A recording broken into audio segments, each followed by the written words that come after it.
Hi guys, hope you are doing well from wherever you are watching me, depending on your time zone. Now, for the past time, the Deputy President William Samoei Ruto has been sarcastically calling on One Kenya Alliance principles to get out and try to pull a crowd, then address it. So this means he was addressing Musalia, Mudavadi, Kalonzo, Musyoka, Senator Gideon, Senator Wetangula, and now Cyrus, Jirongo, who has joined this team. For the DP, he thought that these guys cannot manage to organize for a rally and have a huge crowd which can be compared to what he has been having throughout the entire country. So Kakamega was a successful one. After that, they were called by President Uhuru Kenyatta to Nairobi, so they had to cancel everything, then get to State House. They did that.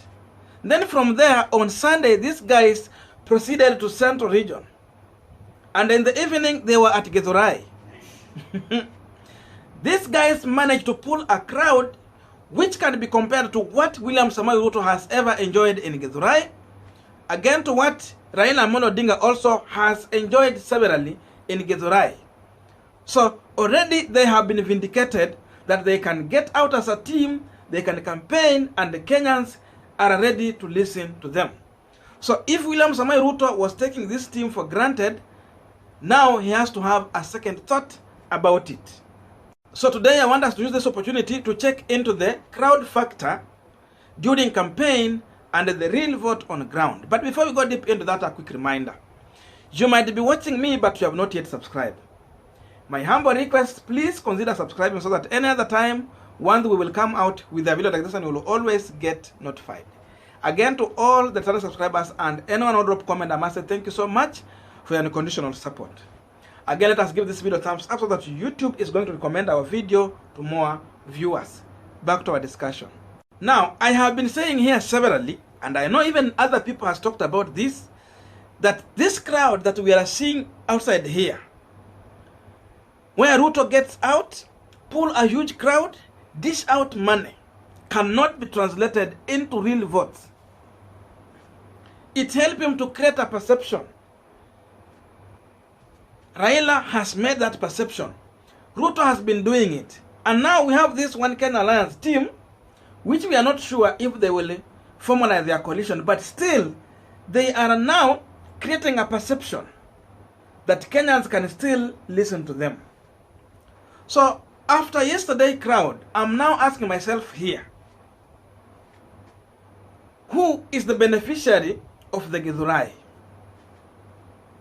Because if Ruto will go to Githurai, these people will be there. So many people listen to him, they go home.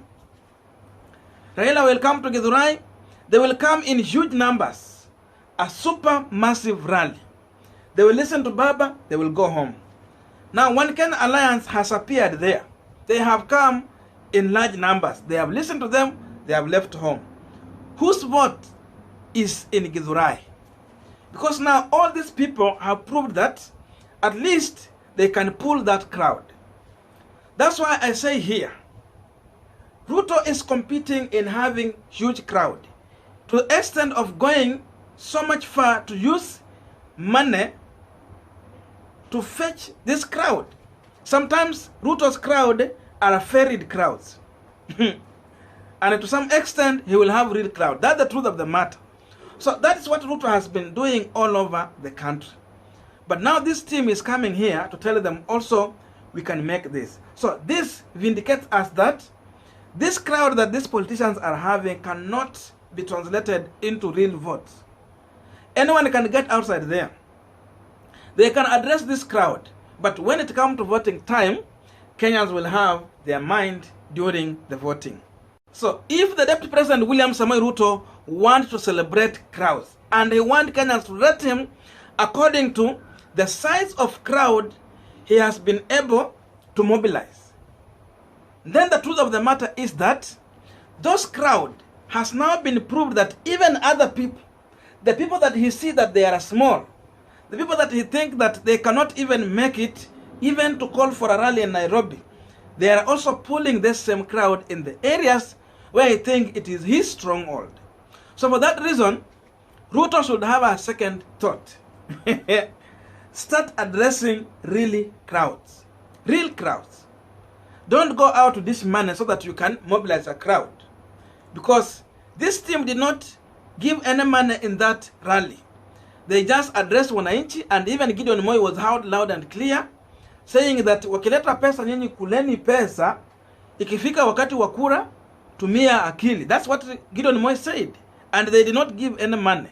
And all this was pointing into one person, one William Samoei Ruto. So for me, I can say most of the crowd that we have seen Raila Amolo Odinga having, they are a real crowd. These people are not mobilized, or they are not being paid to come and attend. But according to how Ruto plays his politics, no one is left without a doubt that William Samoei Ruto is using money to mobilize this crowd. So these are paid crowds. The crowd that William Samoei Ruto is swimming in, the crowd that William Samoei Ruto is celebrating is paid crowd. This is hired crowd. So for that reason, he might not know really exactly his strength, if that is the direction he wants to use, because Kenyans have proved that they can eat your money, but when they get to the ballot, they can still vote for the person they think is the right person to lead them. And now, having talked about the issue of William Samoei Ruto in terms of crowd and intimidation to these other guys, let us talk about something different.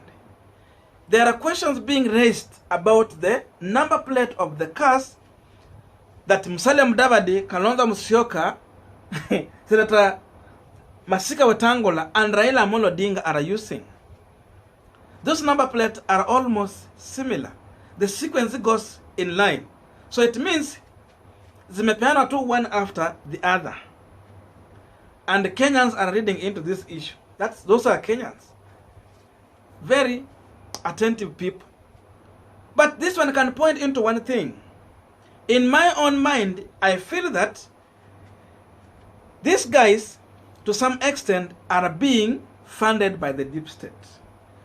President Uhuru Kenyatta might have been the one who have issued this car to these guys ahead of 2022 general campaign and election, so that they will have their work easily done. So hiyo ndio gift wamepewa. And again, it is also being rumored that this car also are being fueled at a station na pesa inalipwa na serikali. So it points to one thing, that still even in this one Kenya alliance, the deep state has a hand in it. Though the biggest question up to now that I feel, and I will keep on repeating this one, that President Uhuru Kenyatta and his team should be thinking about is how you want to call on Kalonzo Musyoka, Musalia Mudavadi, and Gideon Moi, Senator Wetangula here to back Raila Amolo Odinga. Then you still force Raila Odinga a running mate on him from Mount Kenya region. You know, that's where the problem is coming from. That's why I still feel that the president should allow someone like Kalonzo Musyoka to deputize Raila, because there is vote there. That's my thinking, because if you will not get a running mate within one Kenya alliance, every politician has an interest. So it means they're not taking care of interest of these people.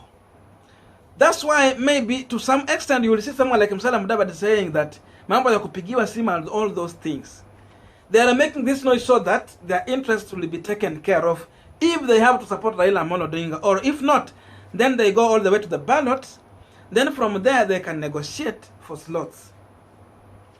That's my thinking, but I think you also have your own view. You can do it better in the comment section, so much constructively. Thanks so much for listening to me up to this far. May good God bless you.